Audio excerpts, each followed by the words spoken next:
অনেক দিন ধরে লং কোনো ভিডিও দেই না, তার জন্য ভাবলাম যে আজকে একটা লং ভিডিও আপনাদের সাথে শেয়ার করব। যেহেতু বাইরের ওয়েদারটা ছিল, বৃষ্টি আসতেছিল, আর বৃষ্টি দেখে আমার ইচ্ছে করলো যে আমি খিচুড়ি খাবো। তার জন্য ফার্স্টেই কিন্তু গরুর মাংস ছিল ফ্রিজে, চর্বিযুক্ত মাংস দিয়ে কিন্তু খিচুড়ি অনেক বেশি মজা লাগে। তার জন্য কিন্তু সেটাকে আমি বাইরে বের করে রাখছি। আর যেহেতু দুইটা বাচ্চা, তাদেরকে হ্যান্ডেল করেই কিন্তু ভালো মন্দ রাঁধতে গেলে কিন্তু একটু সময়ের দরকার হয়। যেহেতু আদা রসুন সবগুলো সুন্দরভাবে বেটে তারপরে সব প্রসেস করে তারপরে কিন্তু রান্নাঘরে যেতে হয়। তার কি করব, সব কিছু রেডি করলাম দুইটা বাচ্চাকে হ্যান্ডেল করার পর। তারপর আস্তে আস্তে সবগুলো মশলা দিয়ে কিন্তু ভালোভাবে কষায় নিচ্ছে। যেহেতু বাইরে বৃষ্টি, আর এই বৃষ্টির দিনে কিন্তু খিচুড়ি খেতে আসলে অনেক মজা। আর সাথে যদি মাংস টাংস হয় তাহলে কিন্তু অনেক বেশি মজা। কিন্তু এমনি সবজি খিচুড়িটাও আমার অনেক বেশি ভালো লাগে, মানে খিচুড়ি বলতে অনেক বেশি ভালো লাগে। তারপর দেখতেই পারতেছেন এখানে আমি মশলাগুলো সুন্দর করে কষাই, তারপরে কিন্তু আমি মাংসগুলো দিয়ে দিছিলাম। তো মাংসগুলো দিয়ে তারপর কিন্তু ভালো করে কষায় নিব। আর কার কার কষানো মাংস খেতে পছন্দ অবশ্যই কিন্তু একটা কমেন্ট করবেন।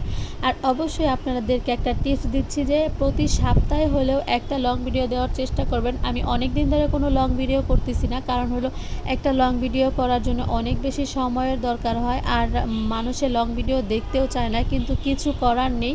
লং ভিডিও আপনি একটা করবেন, কারণ লং ভিডিও কিন্তু আপনার পেজের একটা শক্তি, ঠিক আছে? লং ভিডিও হলো আপনার পেজ বা হলো ইউটিউব চ্যানেল বলেন, যেটাই বলেন না কেন, লং ভিডিও হলো একটা শক্তি। যেহেতু লং ভিডিও আপনি সপ্তাহে একদিন হলেও 3 মিনিটের বেশি একটা লং ভিডিও দেওয়ার চেষ্টা করবেন। তো লং ভিডিও মানে করতে যেহেতু একটু কষ্ট, তার জন্য কিন্তু অনেকেই দেয় না। কিন্তু লং ভিডিও আপনার পেজের রিচ এঙ্গেজমেন্ট কিন্তু ধরে রাখতে অনেক বেশি সাহায্য করবে। তাই অবশ্যই সপ্তাহে একটা লং ভিডিও দেওয়ার চেষ্টা করবেন। তো আমি যেহেতু খিচুড়িটা রান্না করতেছি, তো রান্না করতে করতে আপনাদের সাথে শেয়ার করতেছি আমার কথাগুলো। তো অবশ্যই যদি আমার কথাগুলো আপনার একটুকু ভালো লেগে থাকে, অবশ্যই আমার পেজটাকে ফলো করে আমার পাশে থাকবেন। ইউটিউব চ্যানেল থেকে দেখলে অবশ্যই চ্যানেলটাকে সাবস্ক্রাইব করে দিবেন। দেখতেই পারতেছেন আমার আইডিয়াটা আসলে অনেক বেশি কমের ছিল। যেহেতু এখানে আমি প্রচুর পরিমাণ ডাল মানে দিয়ে দিচ্ছি, এই জন্য কিন্তু আমার কড়াইয়ে ধরতেছিল না। তার জন্য আমি আবার একটা পাতিল নামাই তারপরে কিন্তু পাতিলে দিলাম।